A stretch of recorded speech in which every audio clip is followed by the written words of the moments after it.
Hey, There's that smile I miss. How you doing, Maggie? I'm doing pretty good. What about you?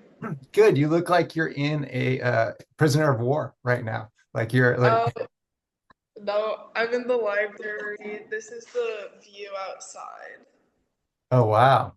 Oh, I love it. It's foggy up there, huh?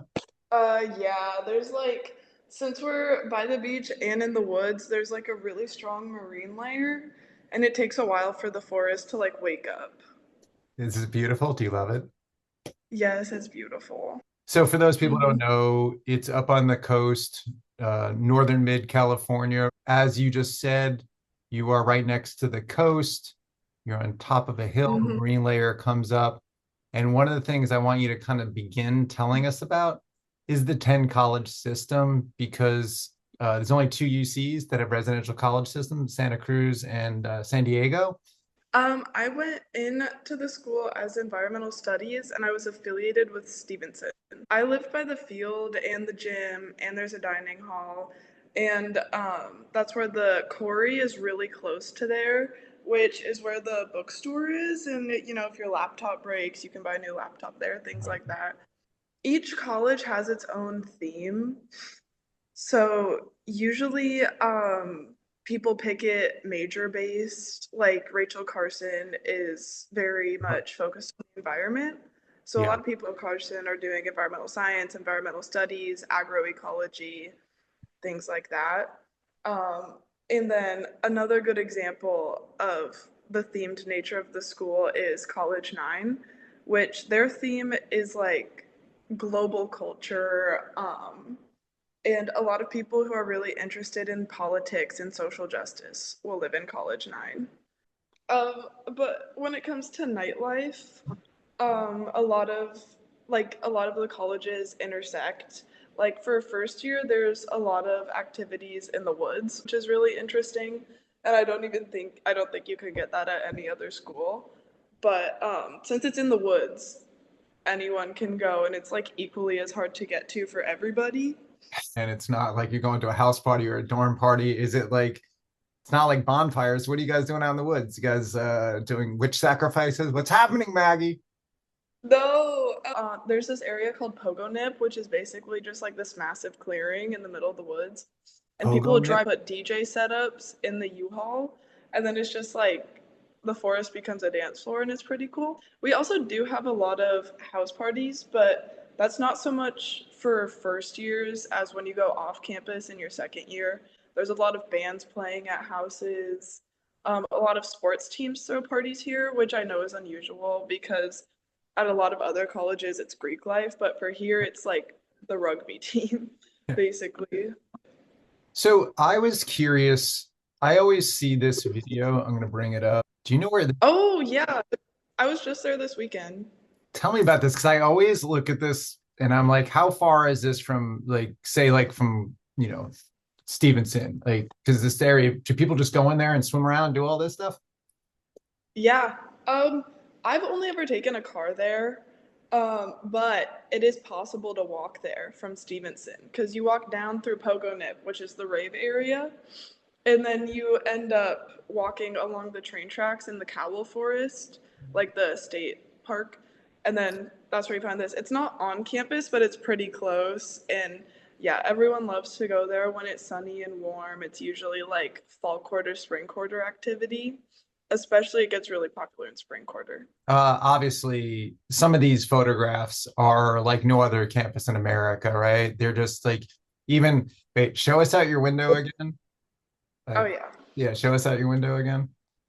So you're in, like, literally, you can smell it, you can feel it, like the mist is all there. And we look at these photographs and they're just like beautiful. I always Mhm. love kind of just going through these. Do you have any classrooms that look like this, like any study centers or anything like this? Yes, most of my classes this year have been in, I believe that's Kresge. The first photo you photographed, oh, the first photo you showed, Photo Kresge you Lecture code? Hall.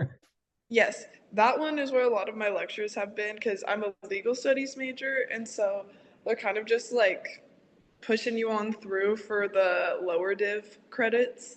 Mhm. before you can get to the more seminar ones. And that's where a lot of like classes will be first year, or at least in halls like that.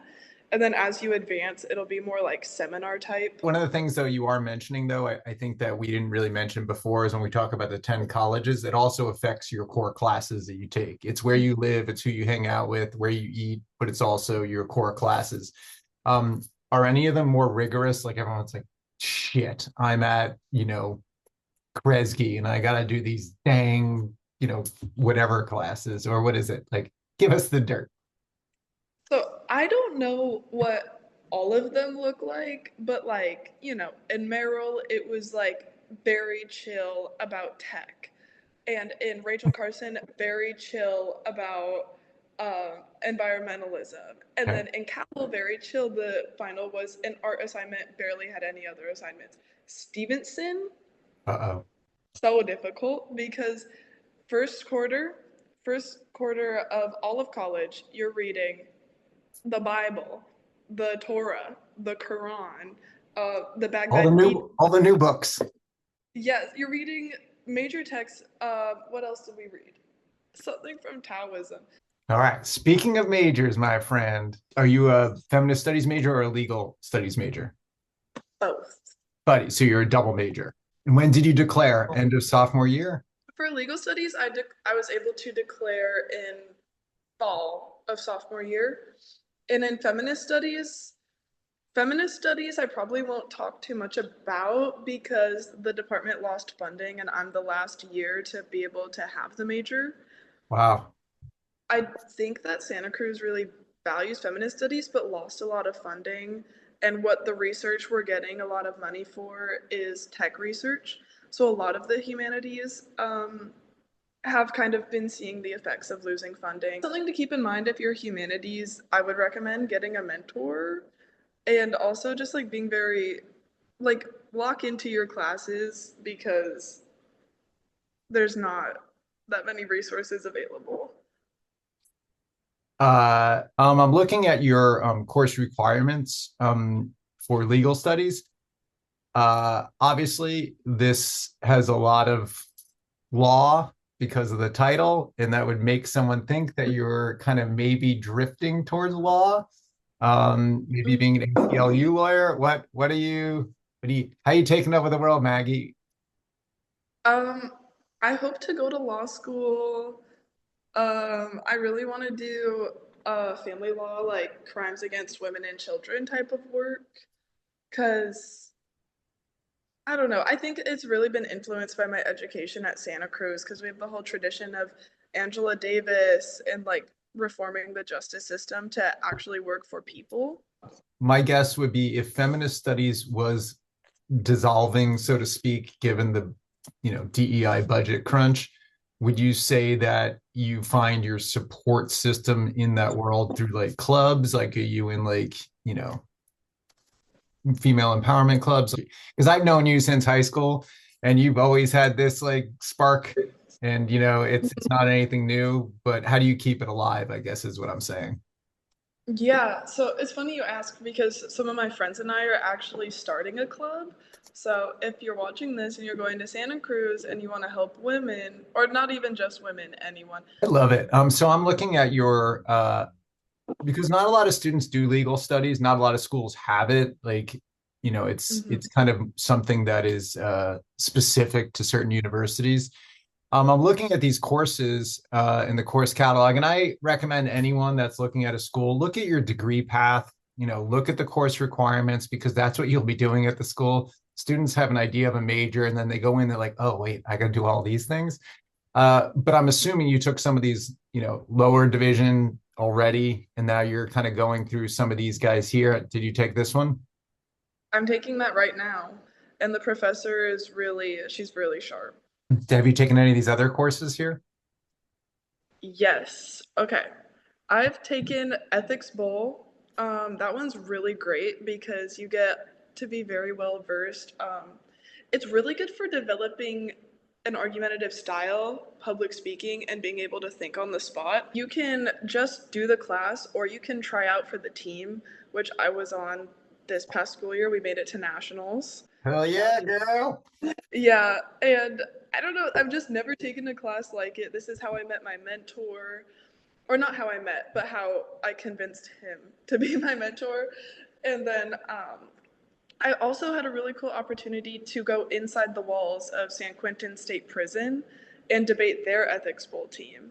So you actually went in and debated against prisoners? I did, and then afterwards I got an opportunity to be a research assistant for their college, and so they don't have access to internet. So when they're doing their classes, my job is to see their assignment and then do the research for them and send it to them. And just for people that are watching, if you notice here, you see like the legal studies, and then you have all these other call letters for others. Legal studies seems like it's very interdisciplinary. Is that correct? Like you're pulling from different departments. Yeah, it's hard to explain exactly what it is because it's like I think the plain text of the major description says something like examining how people interact with the law and the law interacts with people. But yeah, like honestly, this major has been more philosophy than reading plain text of the law. Had that been something that you were like interested? Because I know always know you were a reader. You know, you come from a family of educators. I remember the stories. And you kind of have always been a deep thinker. Um, do you feel that the philosophical side is like something that's like, oh, this is what I've always kind of been leaning towards? It feels natural and new at the same time because I don't know, philosophy is interesting where a lot of people have for like usually what I've noticed is that your first impressions of it get flipped upside down once you've taken a class. Like I know people who think they like philosophy and then they take symbolic logic and they're like, no, never mind. And then there's like me where I've like never, I think I've always been interested in like deep thought, but I never thought I would like philosophy because I was always thinking like, oh, Aristotle, Plato, like these old dead guys. And then I took ethics bowl and I was like, wait, there's actually a lot more to it. Like we were taught Buddhist ethics as well. We were reading a lot of more modern things. Like in ethics bowl, we had a case about Adriana Smith and like to what extent is autonomy found within the body or the self or the mind, things like that. Very interesting. People say things about a college and it'll stick with me for like decades. And I remember one of the first students I had at Santa Cruz said something so simple. He's like, it's cool to pleasure read at Santa Cruz.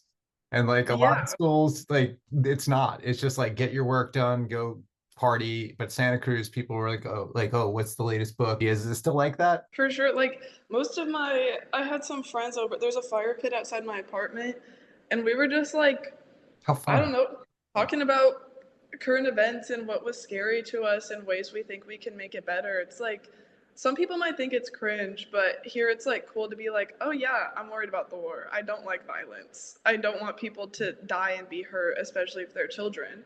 And then Yeah. other people here will be like, okay, how can we work together to like, prevent this issue that you're worried about? Yeah, I love it. I always say, like, when students are talking about colleges, I'm like, what are your 2 a.m. conversations going to be? And like, are they going to be like, I can't wait to make $1 billion and have my own, like, Lambo? Or is it going to be like, I really care about these things and having deep conversations? And I think that's invaluable. I always ask, these are the simple questions, but the best thing about Santa Cruz and the worst thing about Santa Cruz. I think the best part is the friends you'll make. And I think through those friendships, I think the school's a lot more social than people give it credit for. I think you just need to put the effort in. What is the divide that the effort has to overcome? Yeah, I think part of it is how spread out the campus is. There's no like central point where everyone's hanging out. And I think there are some people who are more insulated. I think it's just a larger thing with Gen Z is a lot of Gen Z has lost a lot of social skills. You have to overcome it in a way because not everyone's going to say hi first. And if you like someone's outfit, just tell them. If you thought someone had a good idea in class, just tell them. Like they're probably going to be nice about it, and if not, that's weird. I love Uh, that. So, worst part. Worst part, very expensive to live here, very hard to find housing. That's probably the worst part. Off You campus or on campus as well? off campus because not everyone, very few people get to live on campus second year. So I say if you're worried about student loans, the majority of the loans are probably going to be for housing. If you're not able to pay for school in full, So first year is guaranteed, right? Second year is iffy, but do a lot of sophomores live on campus? the vast majority have to leave because we have a lot of land laws about the land and what land we can and can't build on. So the university is just like literally in a legal bind to not be able to build. So if you go to Isla Vista and Santa Barbara, it's just like students, students, students, students. And then you go to some other places, it's like student family, student family. Like, what would you say when you're in these areas? Is it one part family, one part students, or is it pretty much, like students are like gather and what's the breakdown? Like, Yeah, it depends what street you're on. So like I currently live on Western Drive, and that's a lot of students because it's just off campus. But there's literally streets just like a few houses over where it's like all families and then like the rugby house. food, good or bad on campus? It's like it's okay. It's not fabulous, but it's not inedible. All right, rec center, like all that The stuff. gym Yeah. The gym, yeah, we have a gym. We have two. The second one in Rachel Carson is mostly for athletes. The gym's pretty nice. I mean, it has like all the machines you could probably want. So, Yeah. Is there anything you feel like you miss at Santa Cruz? Because I know they're all like there's all those wonderful things you get. You have the most beautiful like campus, as far as nature goes. You have really kind of like intellectually curious student body. mhm. You're in like one of the most beautiful parts of the country. Is there anything you miss? Like, do you miss the sports? When people are like, when I'm watching people be like, yeah, like rah for like a college football team, I'm like, kind of snooty of me, but I don't mind not having sports. And I don't really mind not having Greek life either, or like we do have Greek life. I don't mind not having a lot of Greek life. Because frat guys also make me like sometimes I miss city vibes. And obviously, we would say that Santa Cruz leans more liberal on the spectrum. Is it comfortable for non-liberal students as well? Non-liberal students, I think, usually keep more to themselves or will look for other non-liberal students. Do you have any last things that you would want to like say to students who are applying to Santa Cruz besides working with Blue Train and like all that? So what else would you say? I would say definitely keep your finances in mind. Student loans are real and they're scary. Obviously, there's ways to manage your finances and stuff. But if you're worried about it, definitely it's a good place. It's good to go here because we have really good financial aid. And then I just when I was a senior, I wish someone opened up to me more about like nightlife activities because that's a big part of college. And I think people like to just pretend like, oh, it's so taboo and we shouldn't be talking about this. But like, really, here, it's fine. It's like, it's not Greek life. If you really want to go party at a frat, go somewhere else. But, we still have parties and we still have nightlife and it's fun. That's awesome. You're awesome. Thank you so much for everything. And I just want to keep hearing good things, Maggie. Yeah, thank you too. I enjoyed the interview.